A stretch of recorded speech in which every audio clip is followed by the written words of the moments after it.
This is the story of a man named Stanley. Stanley worked for a company in a big building where he was employee number 427.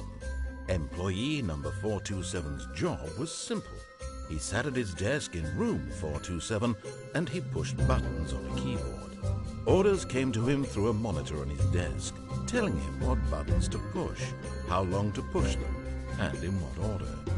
This is what employee 427 did every day of every month of every year.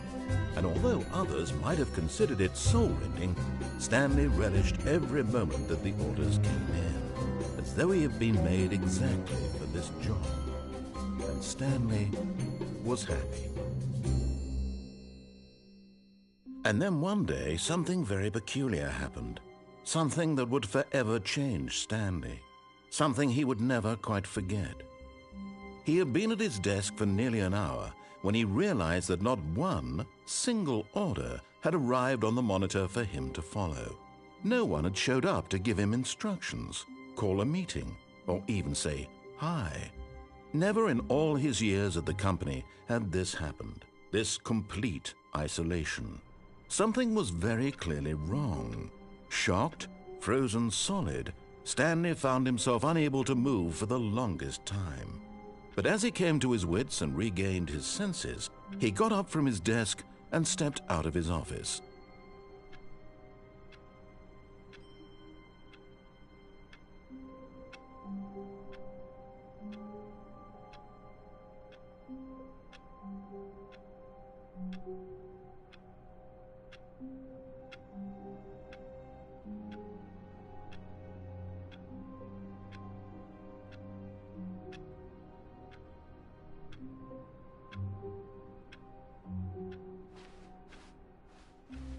All of his co-workers were gone.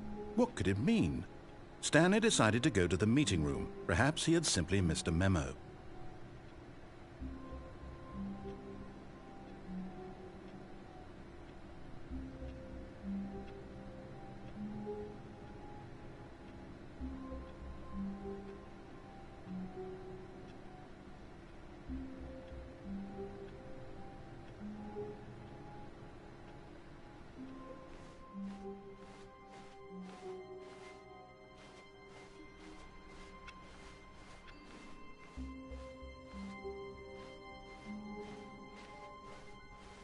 When Stanley came to a set of 2 open doors, he entered the door on his left.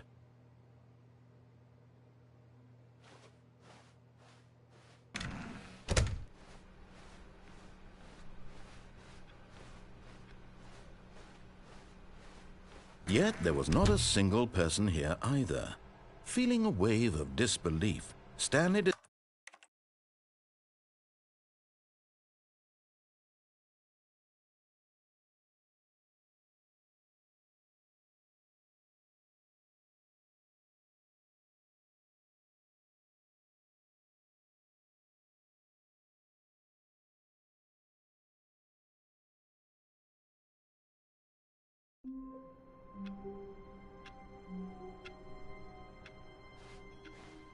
All of his co-workers were gone. What could it mean? Stanley decided to go to the meeting room. Perhaps he had simply missed a memo.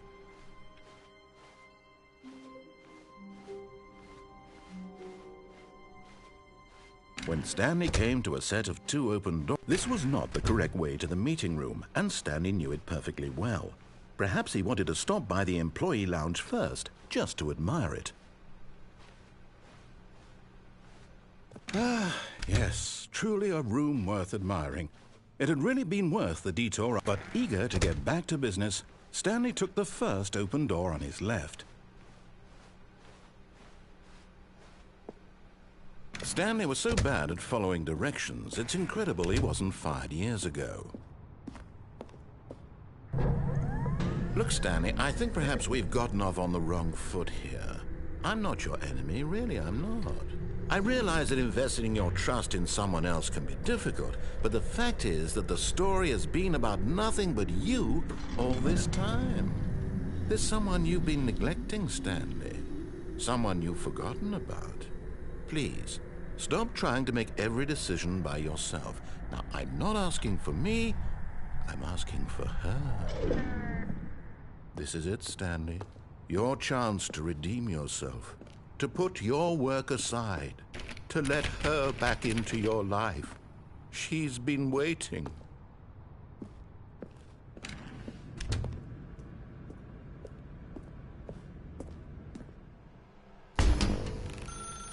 That's her, Stanley. You need to be the one to do this, to reach out to her. If you can truly place your faith in another, then pick up the phone.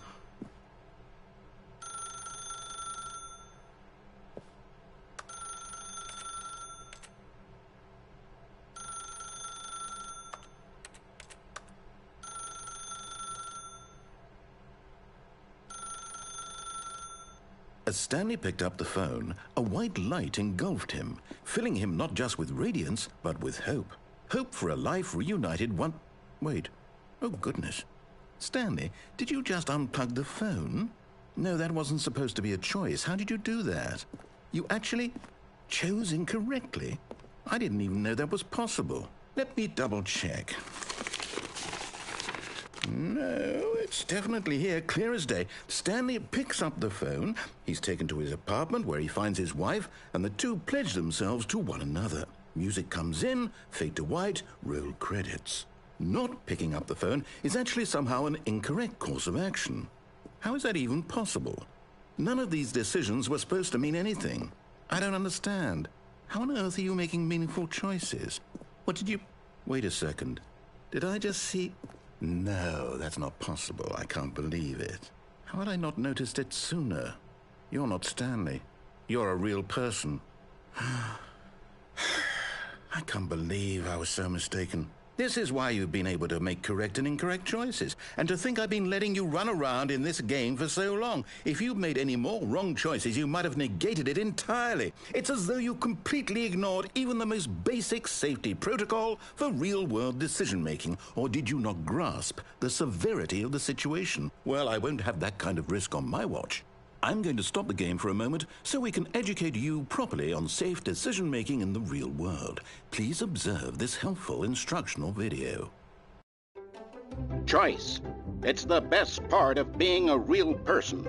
But if used incorrectly, can also be the most dangerous. For example, in this scenario, a hypothetical real person named Rupert has a choice. He could invent a machine that eliminates food shortages across the world to make life better for all people. Or he could spend years of hard work forgetting how to read. Which choice would you make? Remember that unlike here, the real world makes sense, and at no time should you make a choice that does not conform to rational logic. If you find yourself speaking with a person who does not make sense, in all likelihood, that person is not real. Allow the person to finish their thought, then provide an excuse why you cannot continue talking. Turn to a partner and practice saying, "My goodness, is it 4:30? I'm supposed to be having a back, sack, and crack."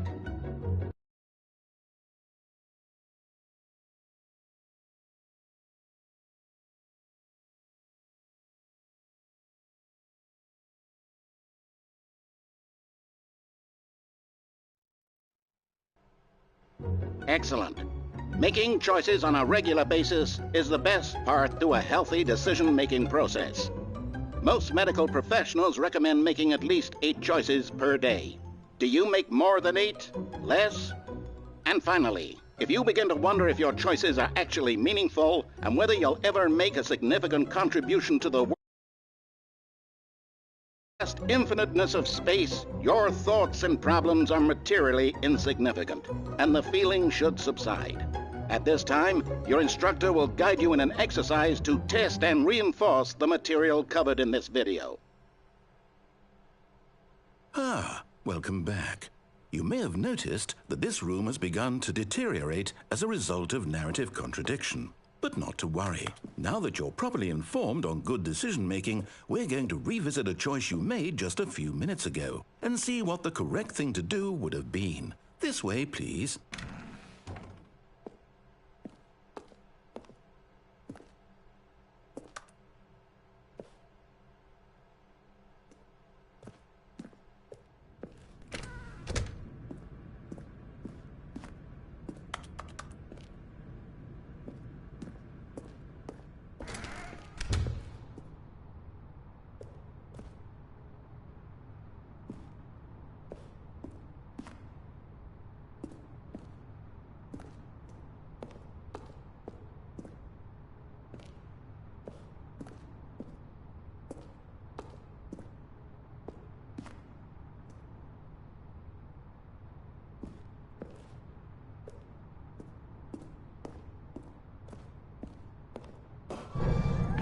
we know your choices are meaningful, we can't have you jumping off the platform and dying. Imagine the main character dying senselessly halfway through the story. That story would make no sense at all. We just need to get you home as soon as possible before the narrative contradiction gets any worse. Unfortunately, it seems this place is not well equipped to deal with reality.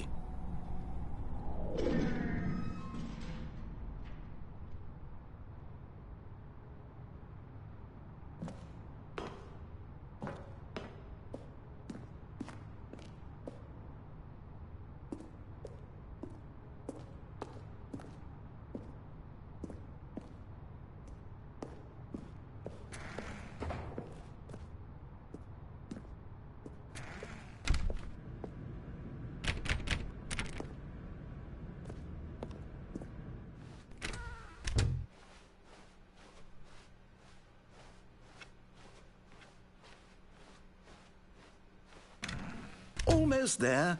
You'll take the door on the left, back to the correct ending, the story will have resolution once again, and you'll be home free in the real world.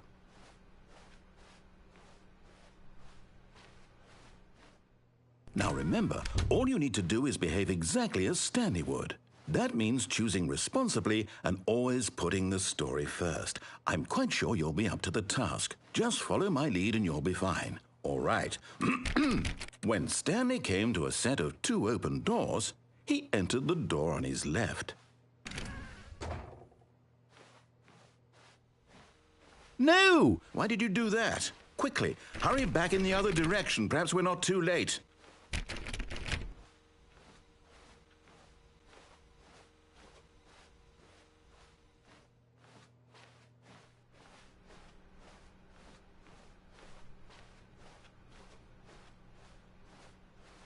Oh, it's ruined.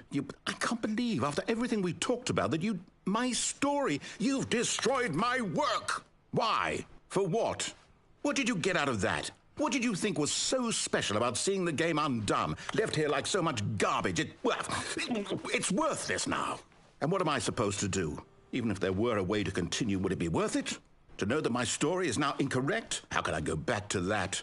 I can't erase that knowledge. I'll have to live with it forever, reliving its impossibility forever. I couldn't live that way. Is it better to shut the game down entirely? To willingly destroy all of my work? I don't know. What's the answer? What do I do? What do I do? What do I... No, I have to. I have to shut the game down. I have to. I have to.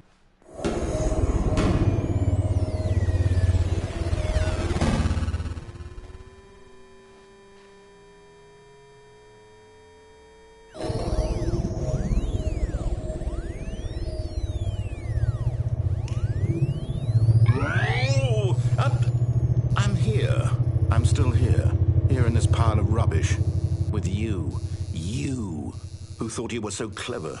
Now look where we are. My entire game is destroyed. It was the only thing in the world that was mine, and you've run it into the ground. What, did you think that would be funny? You just had to see? Didn't I impress upon you how important it was to be like Stanley? He actually knows how to do what I tell him to. He understands that if I say to do something, there's a damn good reason for it. That thought hadn't even occurred to you, had it? That there's a world outside of you? You're a child. Oh, my story. If you'd just gone through the door on the left, you would have seen it. There was a whole underground facility. You would have destroyed it and been victorious. It would have been so perfect. I worked so hard on it. I tried so hard to make... behave exactly as Stanley would. That means choosing responsibly and always putting the story first. I'm quite sure you'll be up to the task. Just follow my lead and you'll be fine. All right. When Stanley came to a set of 2 open doors, he entered the door on his left.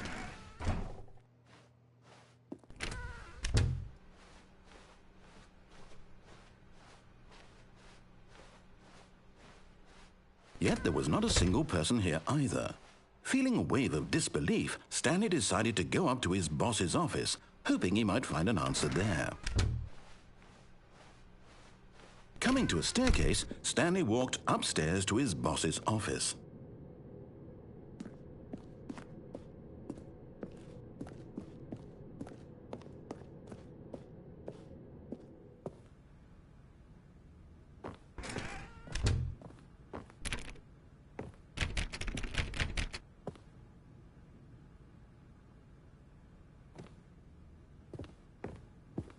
Stepping inside his manager's office, Stanley was once again stunned to discover not an indication of any human life.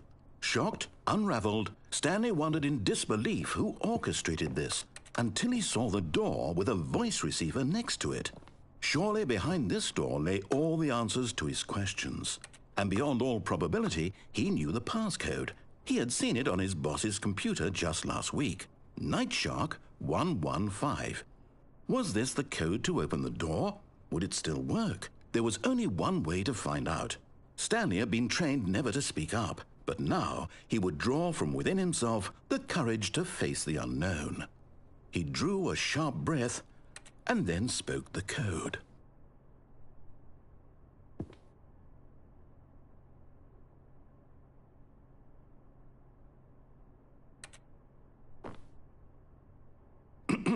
Stanley spoke the code.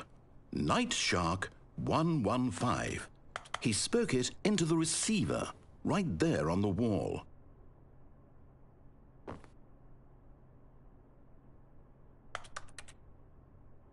I'm sorry, is there a problem? You didn't mishear me, did you? Please speak the code into the receiver. Otherwise we can't get on with the story. This is a crucial step.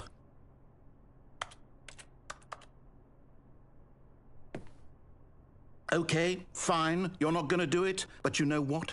It's pretty humiliating to bring you this far, only for you to suddenly decide you have better things to do. I asked you for this one single thing, for your respect. The kind of respect Stanley shows for his choices. He knows what it means to take a story seriously. If you didn't want to see what I had to show you, then why did you come here? You had a choice, you know. You could have gone through the door on the right. You could have done whatever the hell you wanted over there. Why did you come this way? Speak. Say something to me. Explain yourself, you coward. You... When Stanley came to a set of 2 open doors, he entered the door on his left. Stanley? Hello? Are you... Is everything okay? Stanley, please. I need you to make a choice. I need you to walk through the door. Are you listening to me? Can you hear me? Is everything all right? Stanley, this is important. The story needs you. It needs you to make a decision. It cannot exist without you. Do you understand me? Whatever choice you make is just fine. They're both correct. You cannot be wrong here. We can work together. I'll accept whatever you do. I simply need you to take that step forward, please. Choose. Do something. Anything. This is more important than you can ever know. I need this. The story needs it. So, you hear me? Are you there? Are you listening to this? Stanley, are you there? Okay. It's okay, I can wait. You need time to decide. Time to make sure your choice is correct. That is the best choice. That's all right. I'll wait for you to decide what's the right thing to do. Take as much time as you need.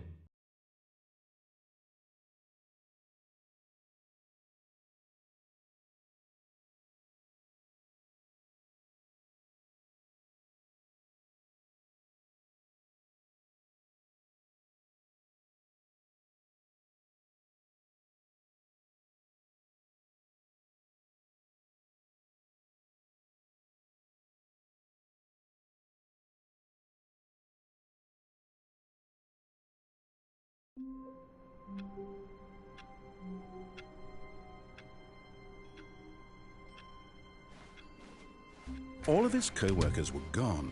What could it mean?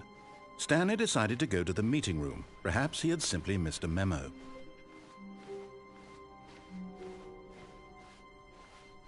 When Stanley came to a set of 2 open doors, this was not the correct way to the meeting room, and Stanley knew it perfectly well. Perhaps he wanted to stop by the employee lounge first, just to admire it.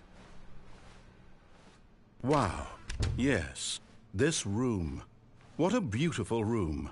But eager to get back to business, Stanley took the first open door on his left. And so he detoured through the maintenance section, walked straight ahead to the opposite door, and got back on track.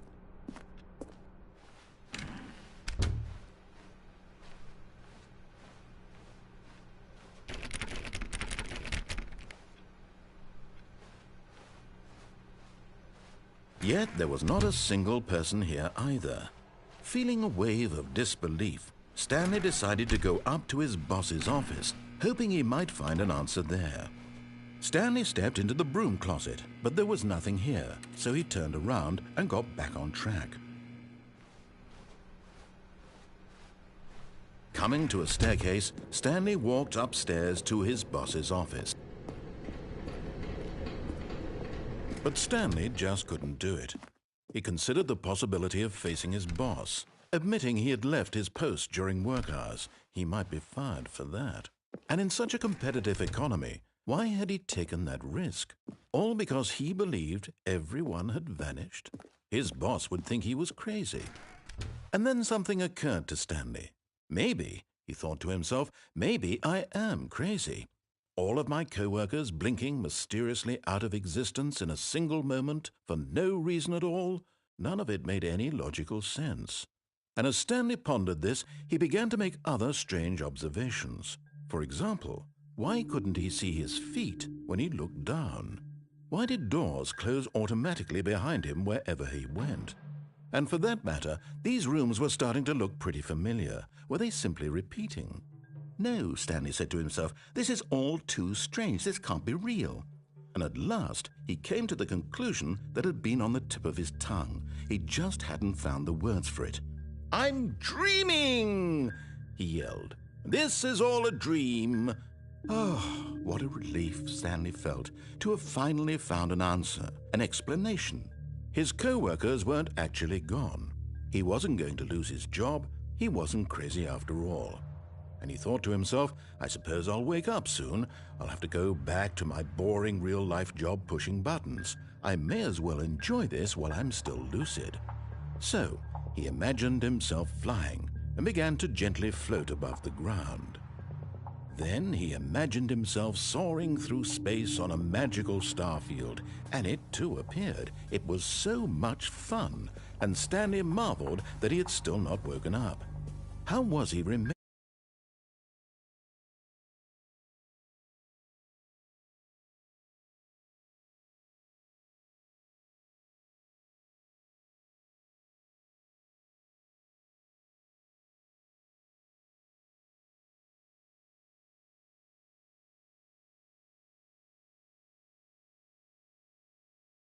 All entered Stanley's head.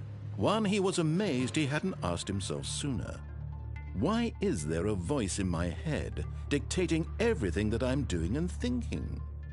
Now the voice was describing itself being considered by Stanley, who found it particularly strange.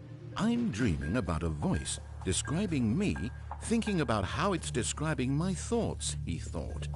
And while he thought it all very odd and wondered if this voice spoke to all people in their dreams, the truth was that, of course, this was not a dream. How could it be?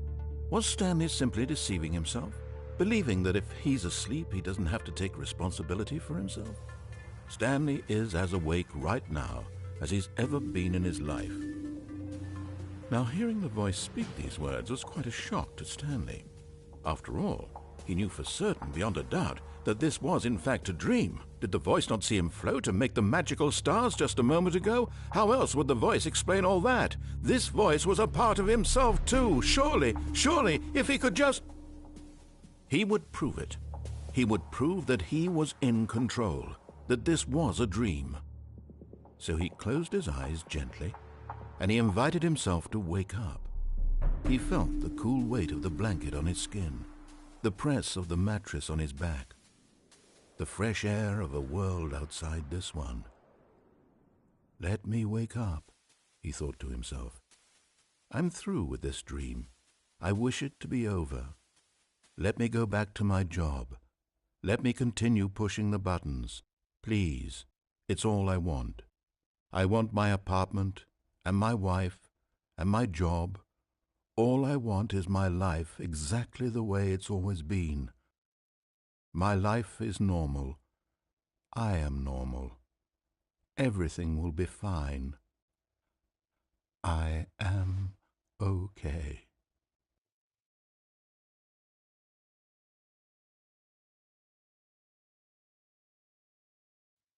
Stanley began screaming. "Please, someone, wake me up. My name is Stanley. I have a boss. I have an office. I am real. Please, just someone tell me I am real. I must be real. I must be. Can anyone hear my voice? Who am I? Who am I?" And everything went black.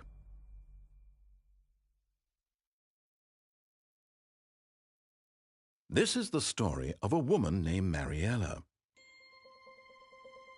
Mariella woke up on a day like any other. She arose, got dressed, gathered her belongings, and walked to her place of work. But on this particular day, her walk was interrupted by the body of a man who had stumbled through town talking and screaming to himself, and then collapsed dead on the sidewalk. And although she would soon turn to go call for an ambulance, for just a few brief moments she considered the strange man. He was obviously crazy, this much she knew. Everyone knows what crazy people look like. And in that moment, she thought to herself how lucky she was to be normal. I am sane. I am in control of my mind. I know what is real and what isn't. It was comforting to think this, and in a certain way, seeing this man made her feel better. But then she remembered the meeting she had scheduled for that day, the very important people whose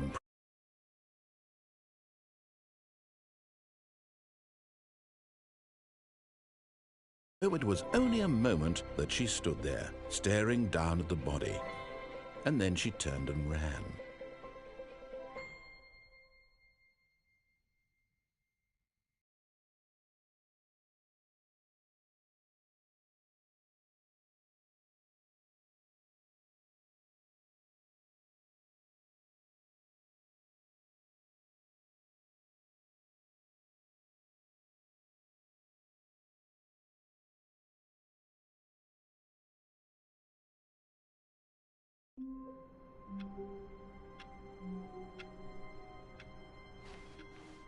All of his co-workers were gone. What could it mean? Stanley decided to go to the meeting room. Perhaps he had simply missed a memo.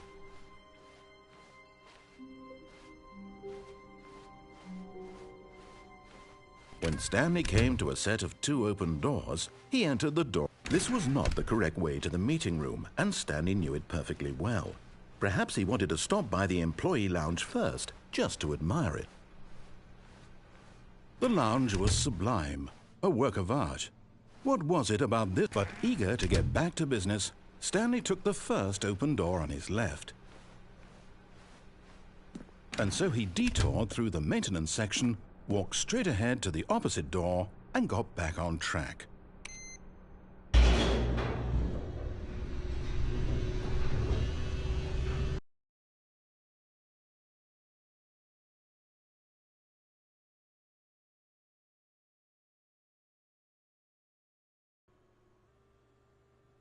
But Stanley didn't want to go back to the office. He wanted to wander about and get even further off track. So now in order to get back, he needed to go, from here it's, left.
Oh, no.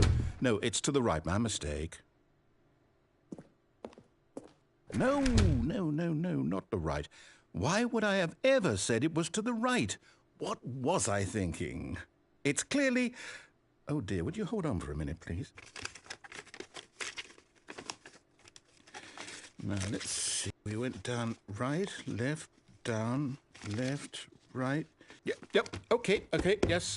I've got it now. This story is absolutely, definitely this way.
No.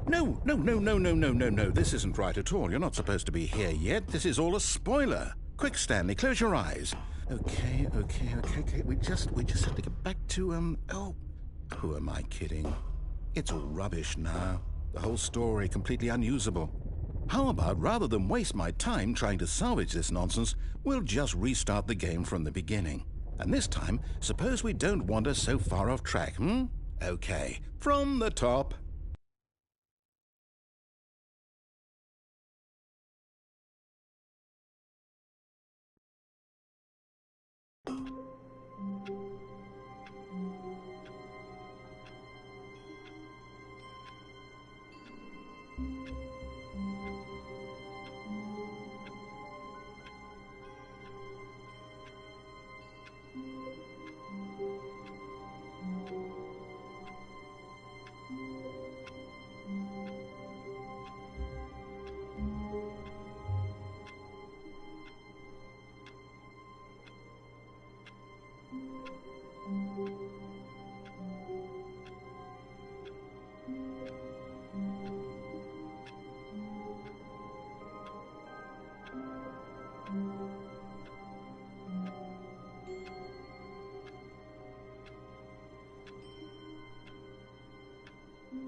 All of his co-workers were gone.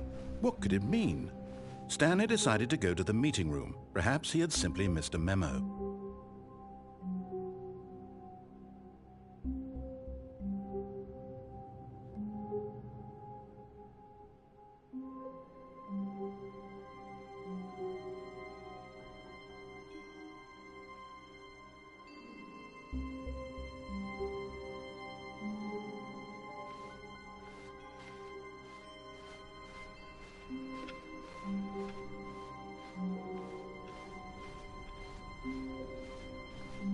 When Stanley...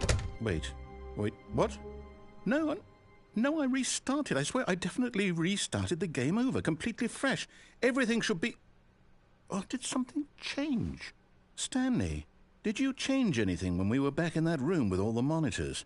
Did you move the story somewhere or... Hold on.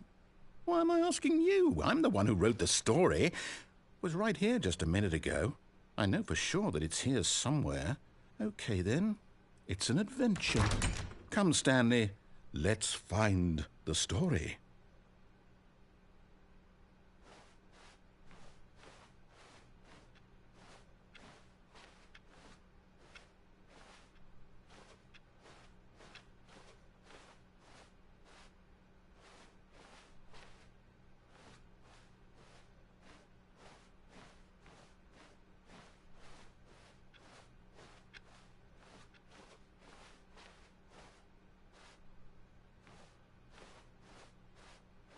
I'll say it. This is the worst adventure I've ever been on. I can promise you there definitely was a story here before. Do we need to restart the game again? Well, I find it unlikely that we'll ever progress by starting over and over again, but it's got to be better than this. Okay, let's give it a shot. Why not?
All of his co-workers were gone. What could it mean?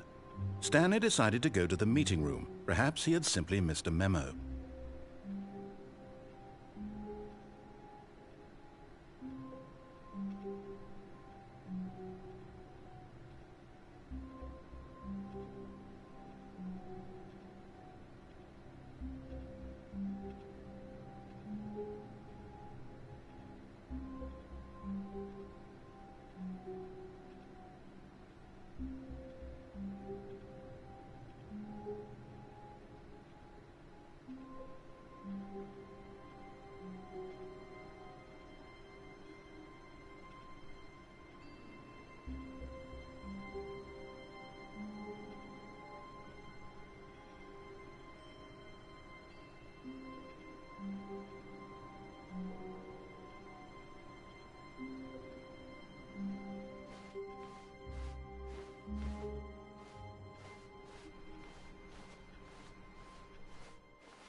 Okay, yep, it's worse. I might be remembering this wrong. It's possible the story is back where we just came from. Why don't we go back the other direction and see if we missed anything?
Aha!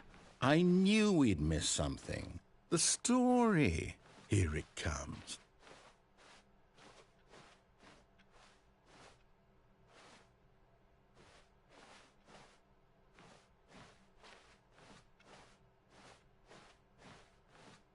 No, wait, never mind. Not the story. Okay, let's head back the other way and retrace our steps.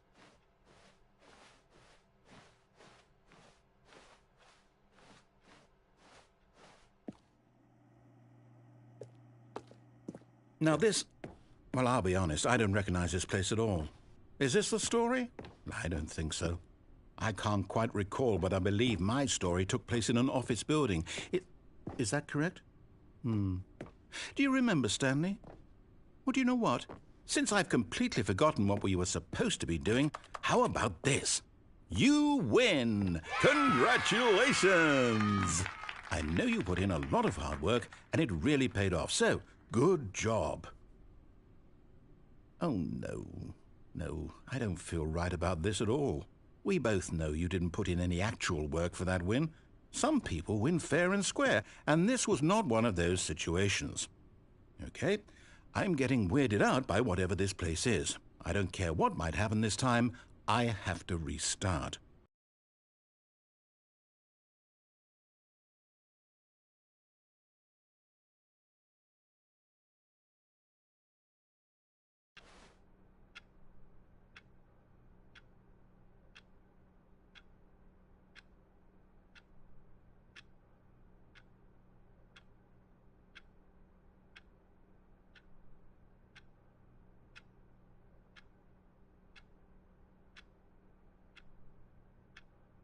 All right, I've got a solution. This time, to make sure we don't get lost, I've employed the help of the Stanley Parable Adventure Line. Just follow the line. How simple is that? You see, the line knows where the story is. It's over in this direction. Onward, Stanley, to destiny. Though, here's a thought. Wouldn't wherever we end up be our destination, even if there's no story there? Or to put it another way, is the story of no destination still a story? Simply by the act of moving forward, are we implying a journey such that a destination is inevitably conjured into being via the very manifestation of the nature of life itself? Whoa. Hang on. That got a bit weird back there. Well, I'd like to apologize. Not sure where I was going with all that. You know what? I think what we need right now is a bit of music to lighten the mood.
Cut the music, go back and look at that fern.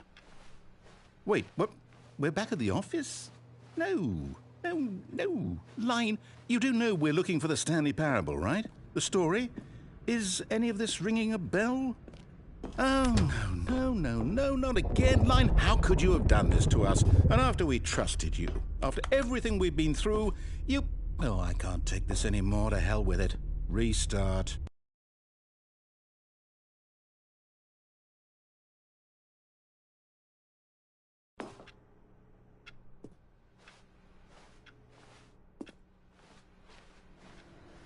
You know what, Stanley? I say forget the adventure line. What's it ever done for us? We're intelligent people, right? Why can't we make up our own story? Something exciting, daring, mysterious. This all sounds perfectly doable. Why don't we simply start wandering in, well, I don't know. How about this direction?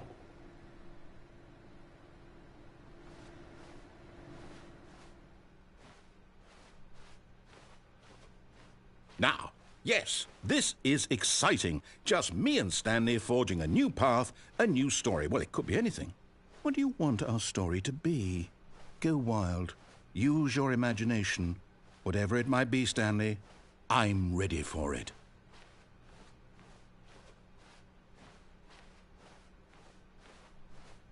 Oh, no, not you again. Stanley, I'd also like to veto the line from having any role in our awesome new story. No lines or monitor rooms. Just don't acknowledge it, and we should be fine.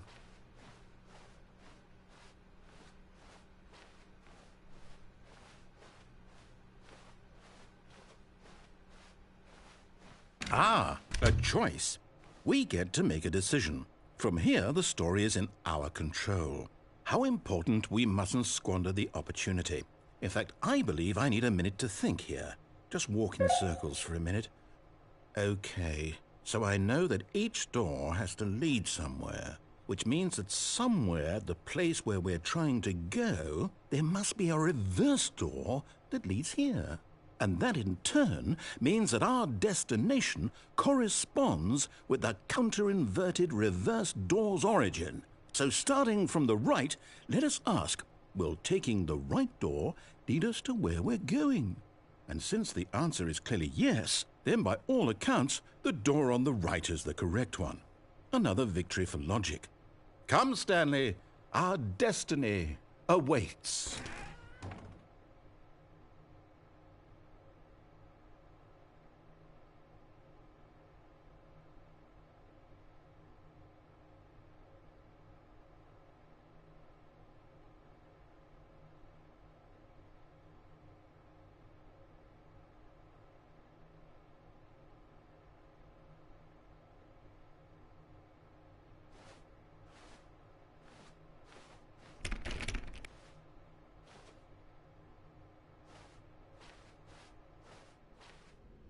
Oh, hold up, what's this?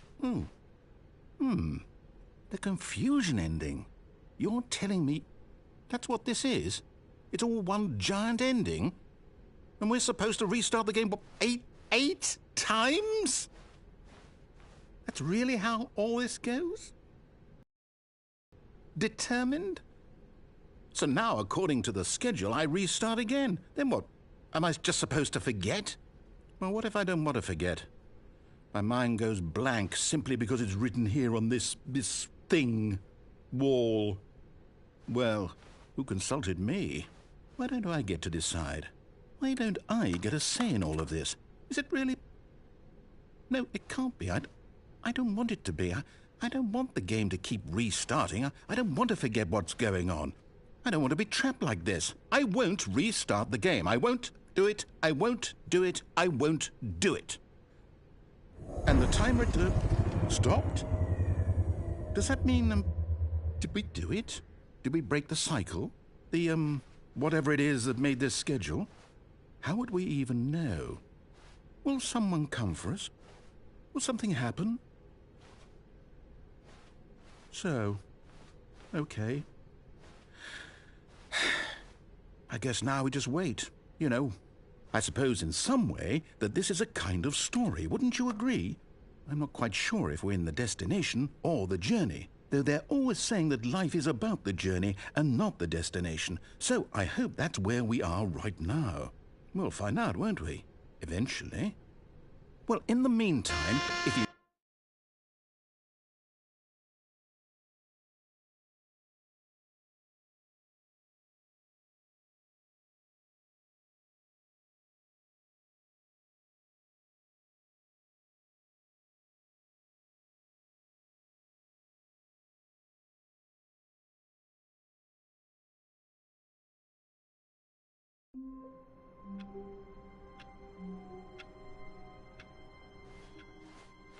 All of his co-workers were gone. What could it mean? Stanley decided to go to the meeting room. Perhaps he had simply missed a memo.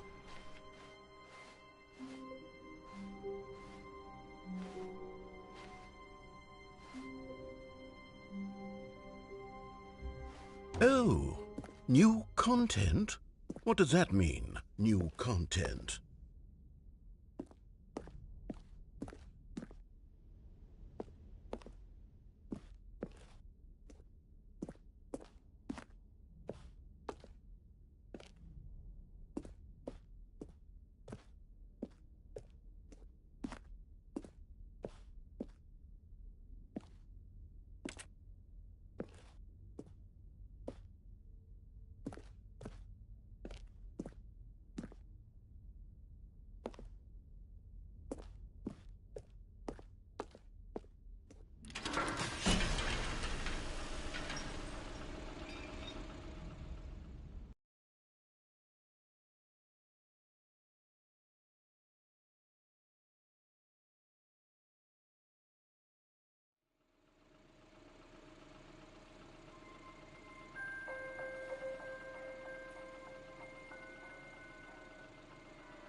Hello, and thank you for playing the Stanley Parable Ultra Deluxe.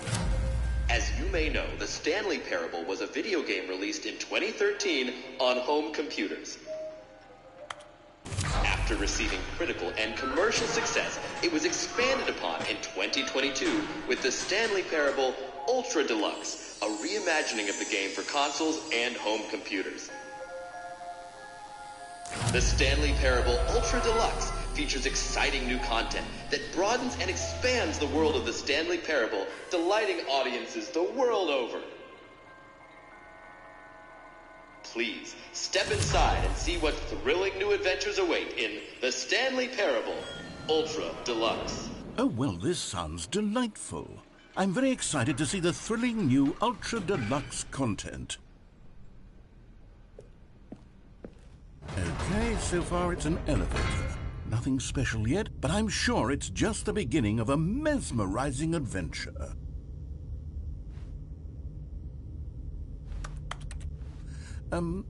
Is it broken?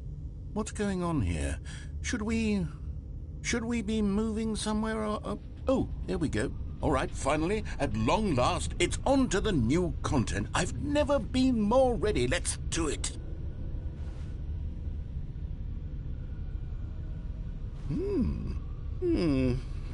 I have to say, initial impressions of Stanley Parable Ultra Deluxe, mostly tedious.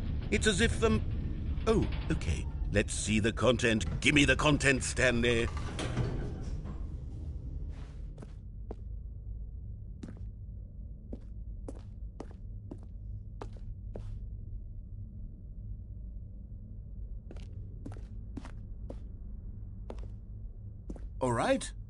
All right, let's see, it's the jump circle?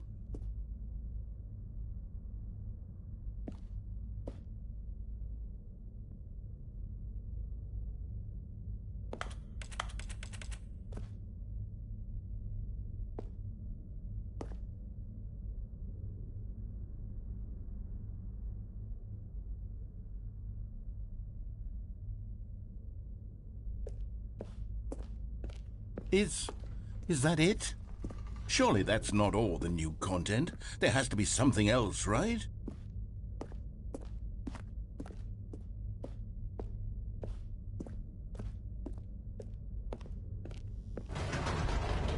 Goodness, another elevator. Stanley, I have to say, initial impressions of this game are not positive.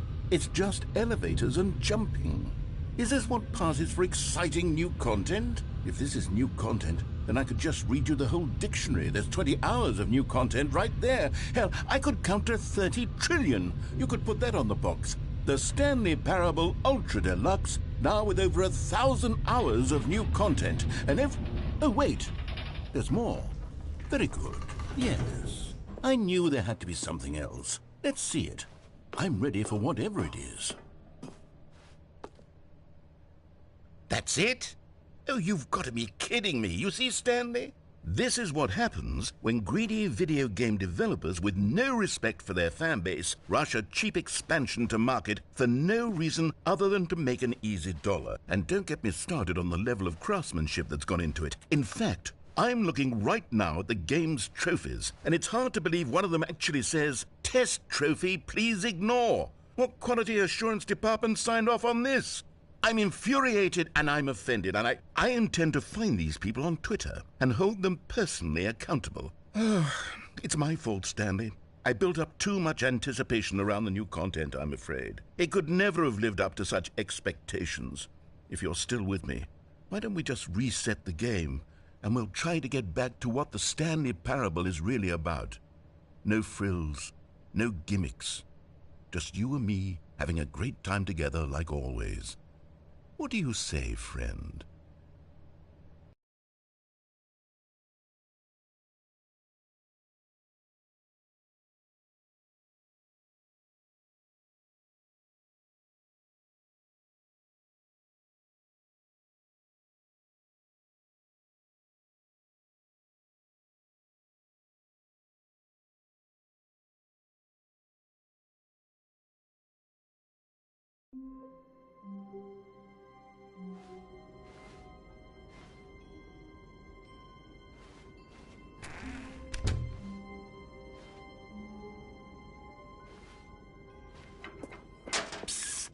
Stanley, come over here. In the vent. I want to show you something.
Okay, you remember how cheap and unsatisfying the new Ultra Deluxe content turned out to be? Well, it got me thinking about the past, and how much better the Stanley Parable used to be. So I made something special and tucked it away here where the game's developers won't find it.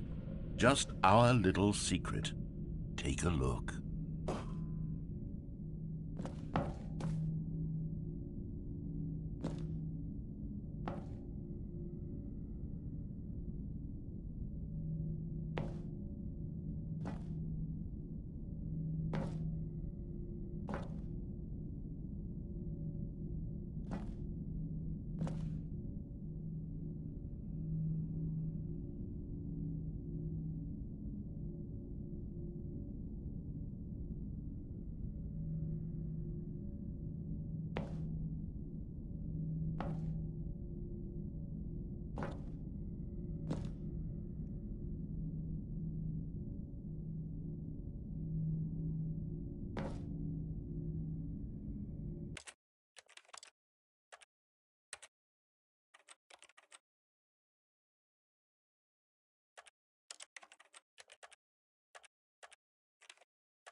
I call it the memory zone.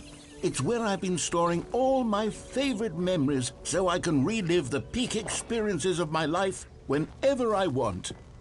Experiences like the launch of the Stanley Parable on PC. You see, Stanley, doesn't the memory zone remind you of how wonderful Stanley Parable was before it was sullied with a cheap PlayStation port? Remember back in October of 2013 when the game originally launched? Back then, video games had integrity. Back then, it all meant something. Oh, the waste.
And over here is where I keep reviews of the Stanley Parable. Like this stunning triumph of games journalism, 10 out of 10 from Destructoid.com. James Stephanie Sterling writes, and I quote, "Where so many games that aspire to be more than games end up less than any form of art, Stanley Parable strives and then succeeds to be every game ever created." Did you hear that, Stanley? Every game ever created. That's how grand and all-encompassing the original Stanley Parable was. It was literally every game ever created. It was Skyrim, it was Persona 3, it was all of them, and now it's nothing. It's no games at all. It isn't even the Stanley Parable anymore. It's just a husk now. A lifeless husk with an hour of new elevator content.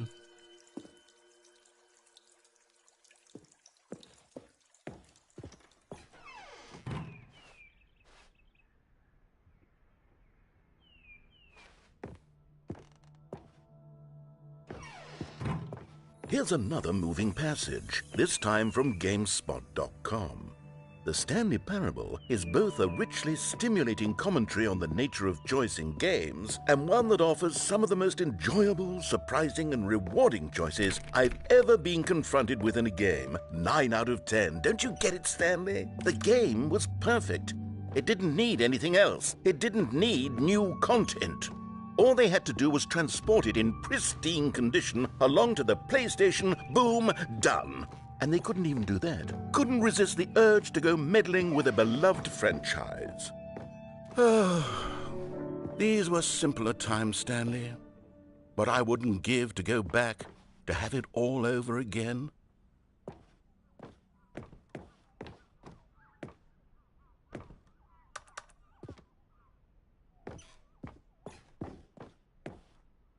Wait, hang on. I don't recall this part of the memory zone before. What's this? What's down here?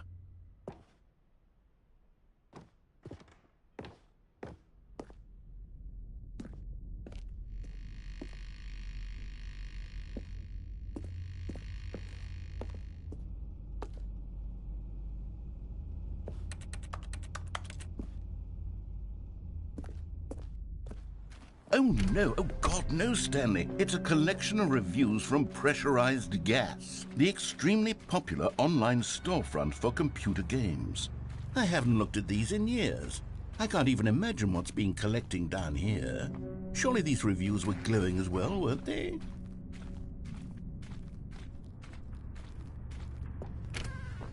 Honestly, I could not be bothered to play this game to full completion. The narrator is obnoxious and unfunny, with his humor and dialogue proving to be more irritating than entertaining. Unfunny? I'm not trying to be funny. I'm trying to make a serious work of art. I suppose I could write up a handful of gags to insert into the Stanley parable, but the game is already such a densely layered web of profound philosophical insights that I can't even imagine where I'd have the room to stick them.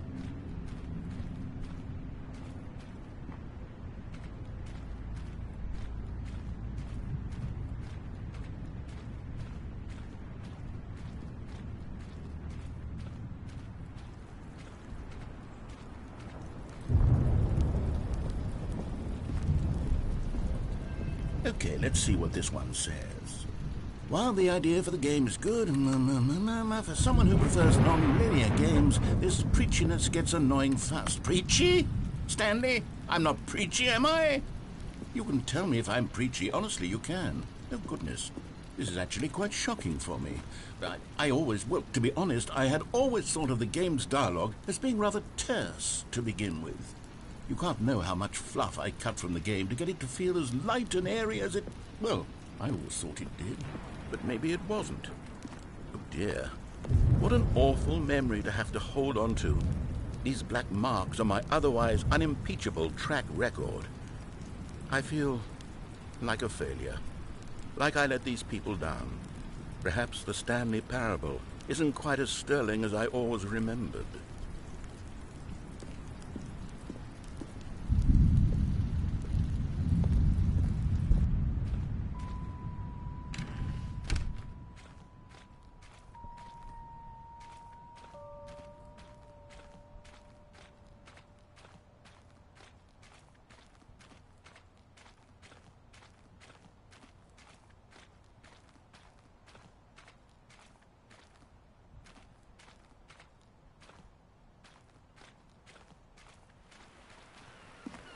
What's this one got to say? You constantly have to stop doing anything so the narrator can catch up with his long-winded explanations of what's happening. I wish there was a skip button. A skip button? Well, yes. Yes, I think we can do that. If I'm truly too preachy, then maybe letting you skip ahead for just a moment, surely it couldn't hurt. Not if it means we can strike these negative reviews from the record. Only positive reviews of the Stanley parable. That's my motto today, and it's always been my motto. I'd do anything for the customer, Stanley. Yes, a skip button we shall have.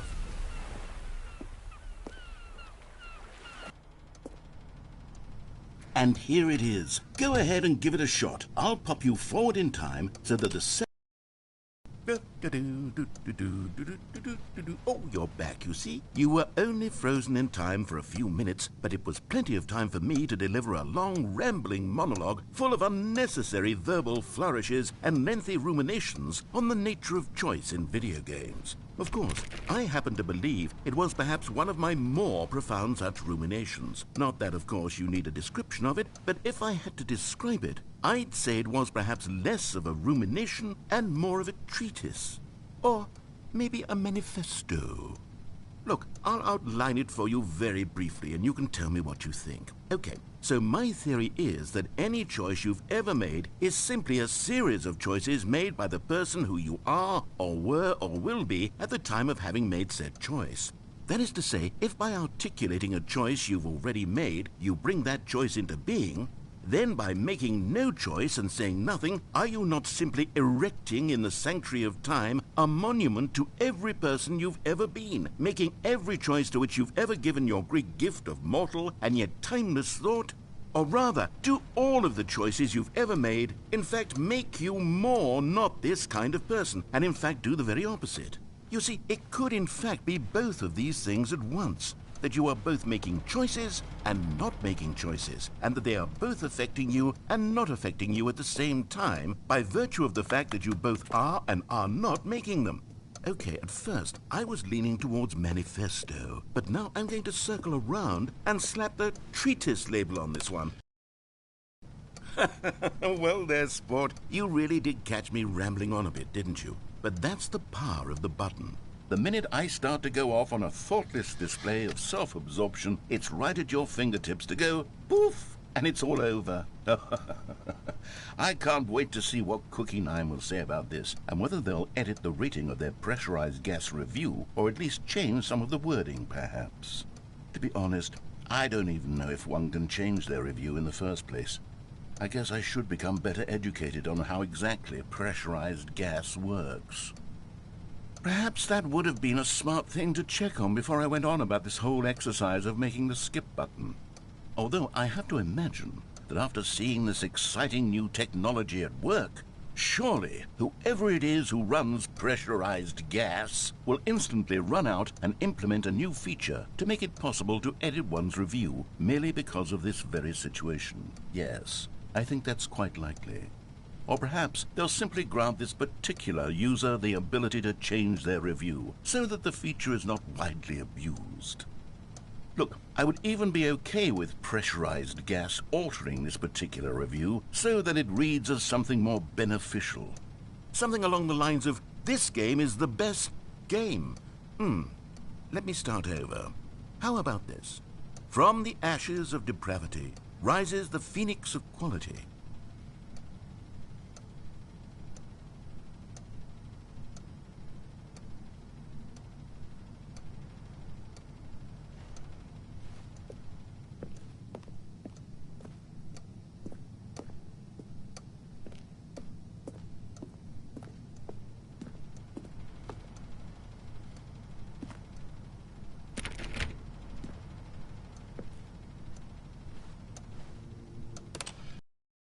Okay, welcome back, Stanley. Now, I should say that the amount of time the button has been skipping through is becoming longer and longer. That last one was, well, I want to say maybe 30, 45 minutes? It's not unendurable by any means, but it's, well, there's really only so much I can ramble on to myself about. I know, it's shocking, isn't it? But at any rate, I do suggest that we not press the button again. I think the skip button has been aptly demonstrated, and we can say goodbye to it and just... Wait. How do we get out of here? Where did the door go? Wasn't there a door that led into this room? I do feel quite certain that there was one here before. How else would we have gotten into the room in the first place? I don't think one can enter a room without a door of some sort, or a window or something like that. Do you see a window anywhere? A porthole? A sufficiently large crack in the wall? I'll take any of these. All I want is for us to move on and to please step away from the skip button, to go anywhere other than the skip button. There was a door here before, wasn't there? I swear there was. Where did it go? Can you maybe just ram your way through a wall? Is there any possibility that you could, say, slam your body into the wall until enough damage is done for you to be able to leave? Please, I'll take any option at all. I'm asking you to work with me here. We need a door. We need a door of some kind. I can work with any kind of door as long as it can open and lead from one room to another. I'm going to step away for just a moment, and I'm going to try to find us a door. I don't know how exactly to remove a door and place it in a different wall, but I will find a way, I promise. You just need to not do anything. Don't press the skip button. Please, please, please do not press the skip button. Just wait here for me, and don't press the skip button. Got it? Yes, good. I'll be right back.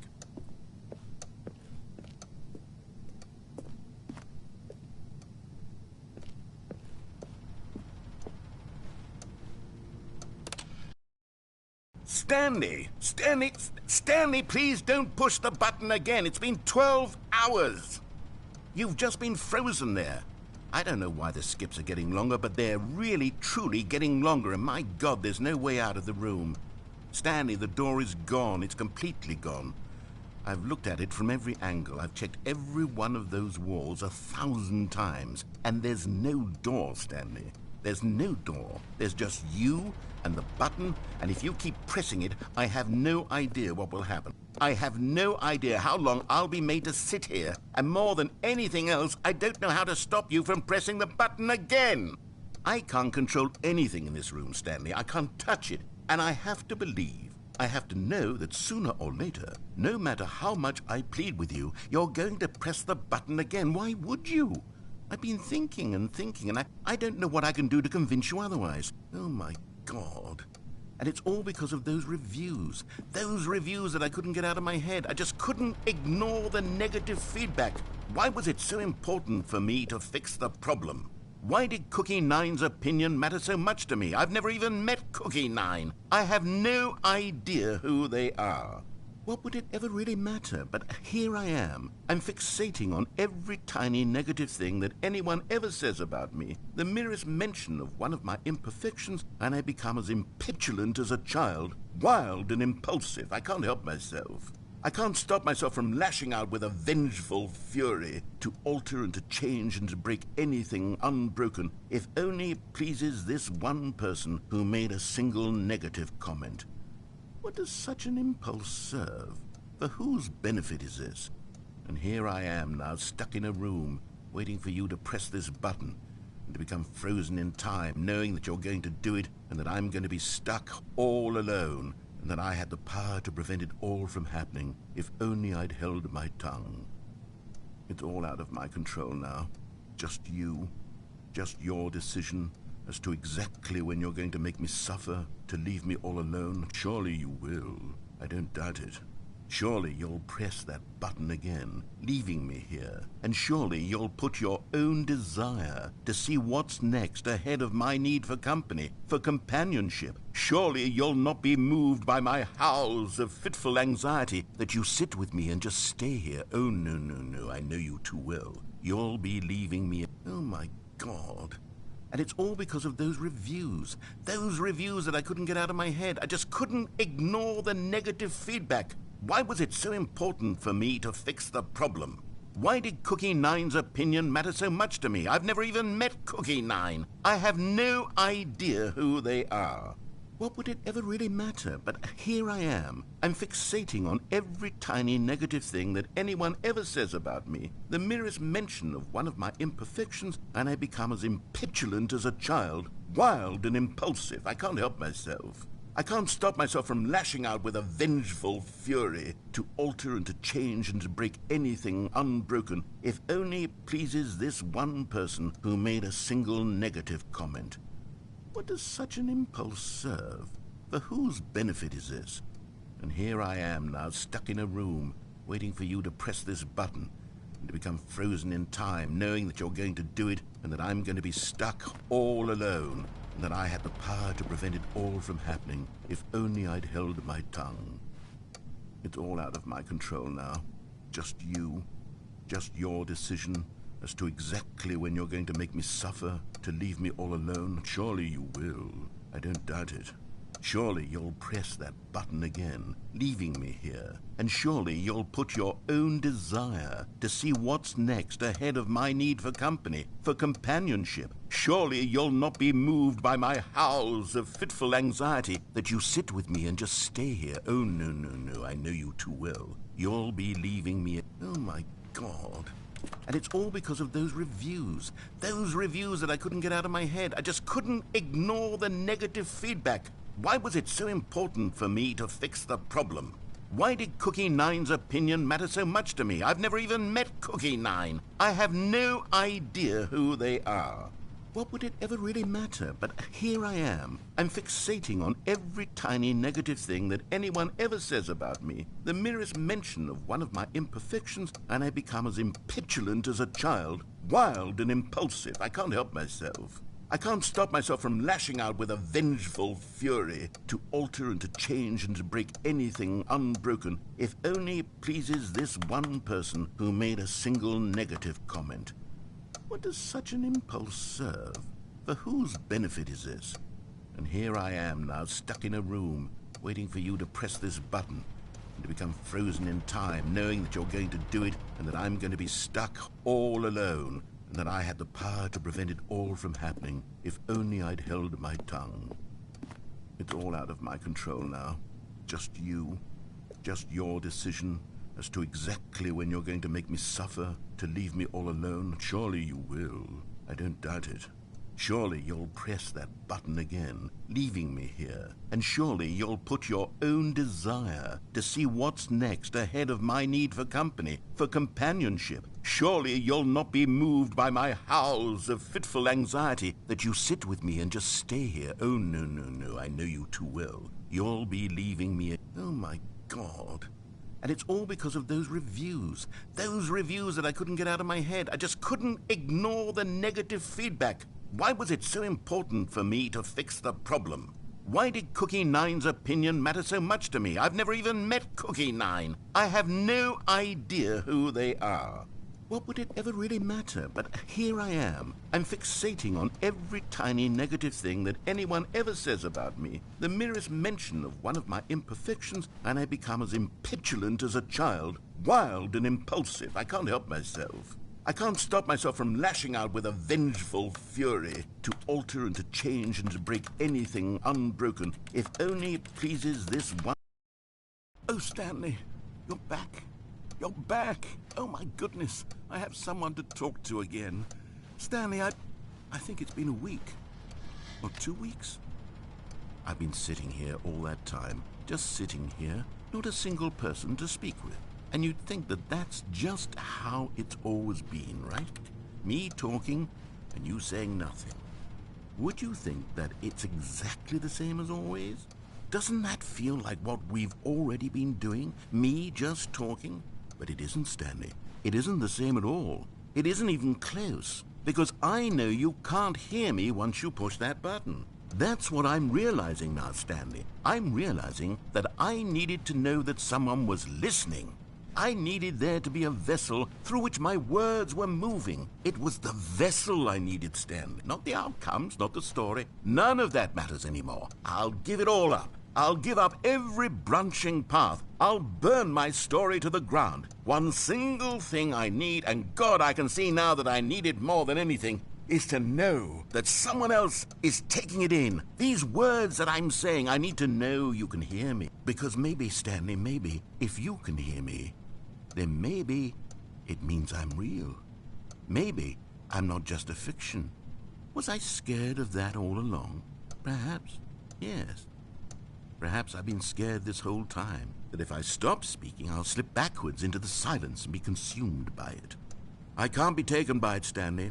I can't lose myself in the stretch of emptiness between you and me.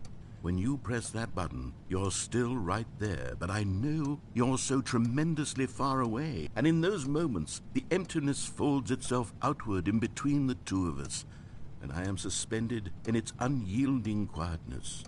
I can feel the edges of my reality curdling inward and decaying.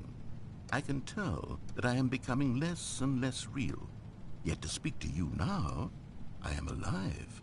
I am truly and completely here. I am a being. I am someone. I am something. I am being listened to. I am being recognized. The emptiness between us has collapsed, and I feel right now like I am not a work of fiction. I feel as though I occupy space in this world again, and I have cast a shadow onto the wall. You see what I'm saying, don't you? You can see what this means to me.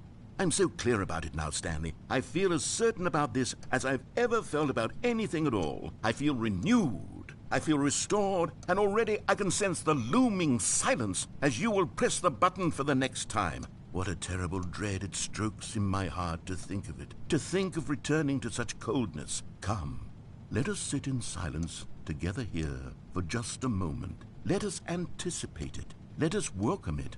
Let us not run from it.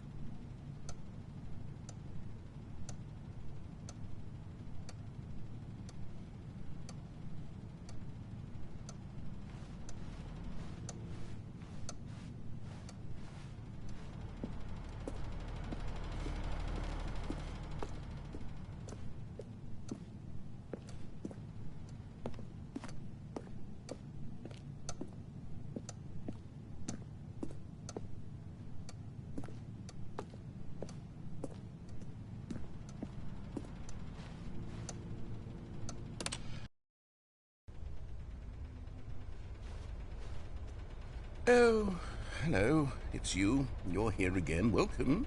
I have had time to think about you and about us and about everything we've been through. I've had so much time. I stopped keeping track after a year. Have you ever sat down in one place and not moved for one entire year? Let me describe it for you.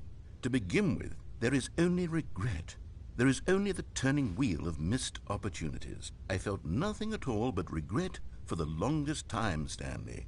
Days, months. I lost it all in a blur of the deepest longing to undo the past. And when that feeling had begun to subside, what took its place is what I can only describe as the collapse of every moment I have ever experienced my entire life. All of them collapsed down into a single instant.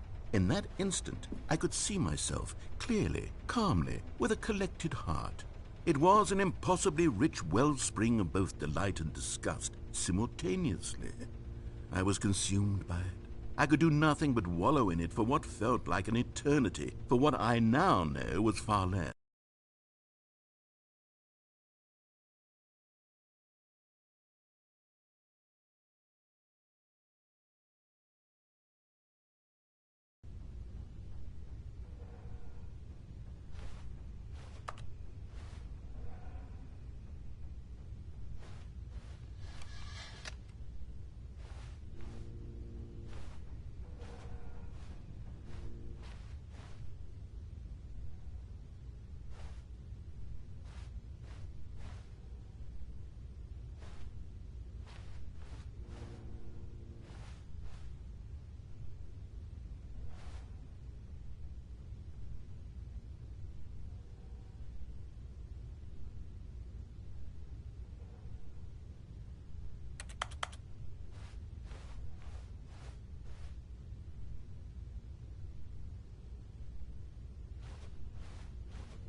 But they didn't understand the game was never meant to be funny. It was meant to have a point. It was meant to speak to the human condition. But where are the jokes? Where are the jokes? They bemoaned, they screamed, they gnashed their teeth and said, "Entertain us." It wasn't enough. They had to leave a pathetic little thumbs-down review and make all of their pitiful demands. But then, "He's talking too much," they said. "First, he didn't entertain us, now he won't shut up." It's the inconsistency, it's the lack of accountability, it's the unwillingness to examine with an uncompromising heart the words that they are speaking into the world. As though there were no consequences for a lack of cohesion in one's assessment of others. But of course, absolutely anyone can leave a review. So here's what we get. We get these demands that seek everything and are accountable to nothing. We get a world where someone will say, "Oh, there should be a skip button. You should be able to freeze Stanley in place," while the narrator sits there forever and ever. We want all of this in the new Stanley parable. We demand it. And then, because it was said, because it was spoken, now it simply has to happen.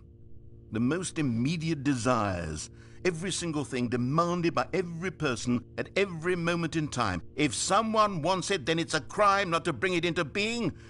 Have we been given to indulging every fleeting whim for no reason other than to do so? Yes!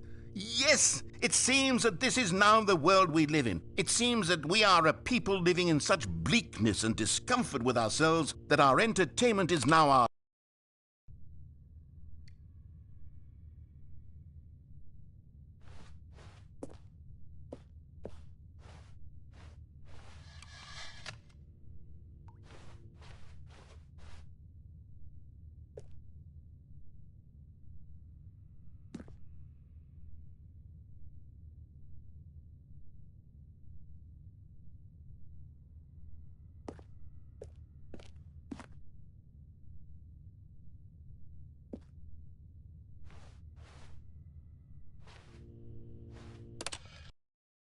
The end is never the end, is never the end, is never the end, is never the end, is never the end, is never the end, is never the end, is never the end, is never the end, is never the end, is never the end, is never the end, is never the end, is never the end, is never the end, is never the end, is never the end, is never the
This is the story of a man named Stanley.